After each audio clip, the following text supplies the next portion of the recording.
Assalamualaikum warahmatullahi wabarakatuh. Nama saya Risa Fitri. Di sini saya akan menjelaskan tentang manajemen risiko dan kepatuhan pada bank syariah. Di sini saya akan menjelaskan risiko kepatuhan perbankan syariah. Manajemen risiko merupakan upaya yang dilakukan oleh orang atau lembaga dalam mengantisipasi permasalahan-permasalahan yang bisa saja timbul dalam suatu pekerjaan atau bisnis. Manajemen risiko di bank syariah telah diatur oleh Bank Indonesia dalam rangka menjaga eksistensi dan meningkatkan kualitas bank syariah. Strategi SWOT yang dapat ditempuh adalah dengan memperkuat regulasi internal bank, merekrut karyawan yang kompeten, rehabilitasi yang maksimal dan ketat, membangun sistem manajemen risiko yang handal, mengutamakan pembiayaan di sektor UMKM atau SME, melakukan emotional service, meningkatkan kemampuan FRM, penerapan office scaling, dan memperkuat klausul perjanjian. Selanjutnya, pengertian risiko kepatuhan perbankan syariah. Bank Indonesia memberikan pengertian bahwa risiko kepatuhan atau compliance risk adalah risiko akibat bank tidak mematuhi dan tidak melaksanakan peraturan perundang-undangan dan ketentuan yang berlaku. Sementara Basel Committee Banking Supervision menjelaskan bahwa fungsi kepatuhan sebuah bank dapat didefinisikan sebagai sebuah fungsi independen untuk mengidentifikasi, mengukur, memberi saran, memonitor, dan melaporkan risiko kepatuhan bank, yaitu risiko hukum atau sanksi-sanksi regulator. Kerugian keuangan atau kehilangan reputasi diderita bank sebagai akibat dari kelalaian menjalankan kepatuhan untuk melaksanakan hukum, regulasi, kode of conduct, dan norma-norma dari praktik terbaik. Selanjutnya, penerapan manajemen risiko kepatuhan perbankan nasional. 1. Mewujudkan terlaksanaannya budaya kepatuhan pada semua tingkat organisasi dan kegiatan usaha bank. Yang kedua, mengelola risiko kepatuhan yang dihadapi oleh bank. Yang ketiga, memastikan agar kebijakan, ketentuan, sistem, dan prosedur serta kegiatan usaha yang dilakukan oleh bank telah sesuai dengan ketentuan Bank Indonesia dan peraturan perundang-undangan yang berlaku, termasuk prinsip syariah bagi bank umum syariah dan unit usaha syariah. Yang keempat, memastikan kepatuhan bank terhadap komitmen yang dibuat oleh bank kepada Bank Indonesia dan atau otoritas pengawas lain yang berwenang. Selanjutnya, prinsip manajemen risiko kepatuhan Basel. Yang pertama, tanggung jawab Board of Director. Yang kedua, tanggung jawab pejabat eksekutif. Yang ketiga, tanggung jawab unit fungsi kepatuhan. Yang keempat, tanggung jawab lainnya. Selanjutnya, pengawasan aktif Dewan Komisaris dan Direksi. 1. Dewan Komisaris dan Direksi harus memastikan bahwa manajemen risiko kepatuhan dilakukan secara terintegrasi dengan manajemen risiko lainnya yang dapat berdampak pada profil risiko kepatuhan bank. Yang kedua, Dewan Komisaris dan Direksi harus memastikan bahwa setiap permasalahan kepatuhan yang timbul dapat diselesaikan secara efektif oleh satuan kerja terkait dan dilakukan monitoring atas tindakan perbaikan oleh satuan kerja kepatuhan.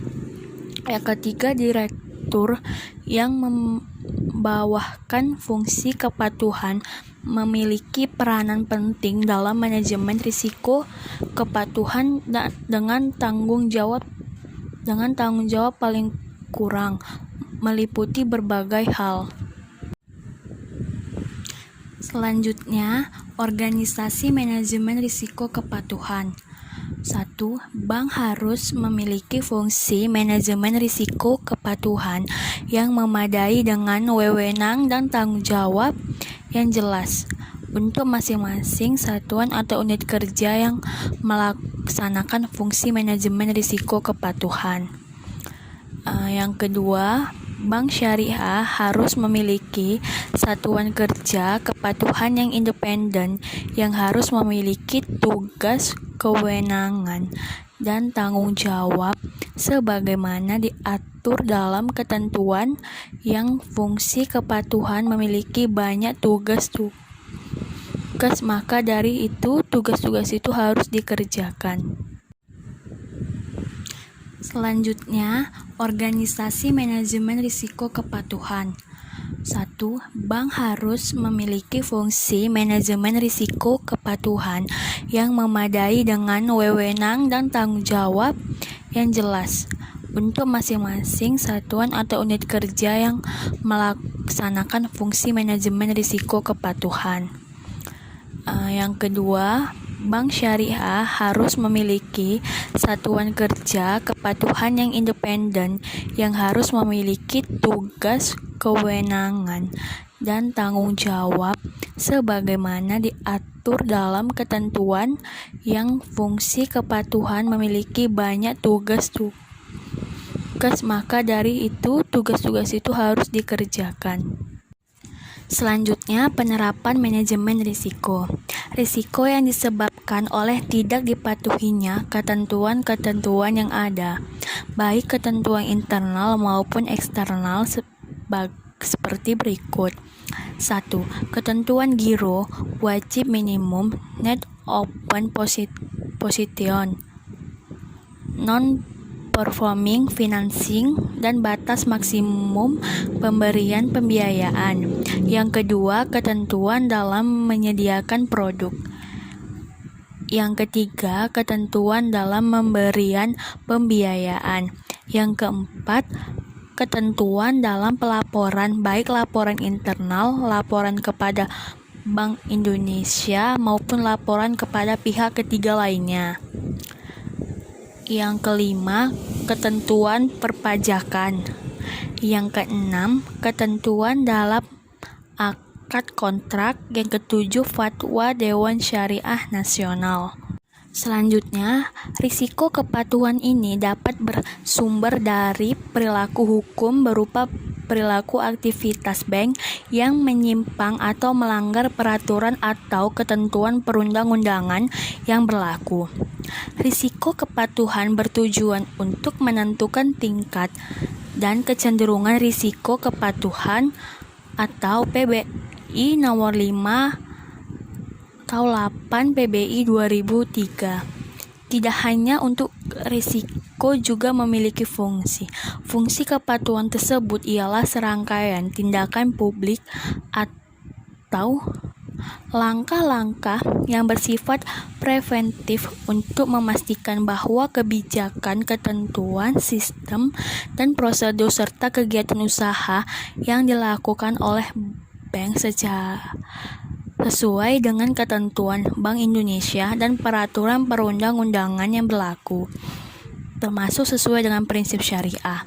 Organisasi manajemen risiko kepatuhan diperlakukan adanya organisasi yang meliputi Bank Syariah harus memiliki fungsi manajemen risiko untuk risiko kepatuhan yang memadai dengan wewenang dan tanggung jawab yang jelas untuk masing-masing satuan atau unit kerja yang melaksanakan fungsi manajemen risiko untuk risiko kepatuhan. Oleh karena itu, sangat penting bagi perbankan dalam menerapkan wewenang dan tanggung jawab yang jelas kepada satuan unit kerja. Selanjutnya, beberapa faktor yang dinilai dalam meningkatkan eksposur risiko kepatuhan antara lain adalah 1. Jenis atau kompleksitas kegiatan usaha bank yang semakin meningkat. Yang kedua, banyaknya produk dan aktivitas baru yang dimiliki oleh bank. Yang ketiga, jumlah atau volume dan materialitas ketidakpatuhan bank terhadap kebijakan dan prosedur internal, peraturan perundang-undangan dan ketentuan yang berlaku, serta praktik dan standar etika bisnis yang sehat. Yang keempat, banyaknya peraturan yang terbit memberikan dampak pada proses atau sistem bank, dinilai berdasarkan kesiapan infrastruktur bank dan sumber daya manusia.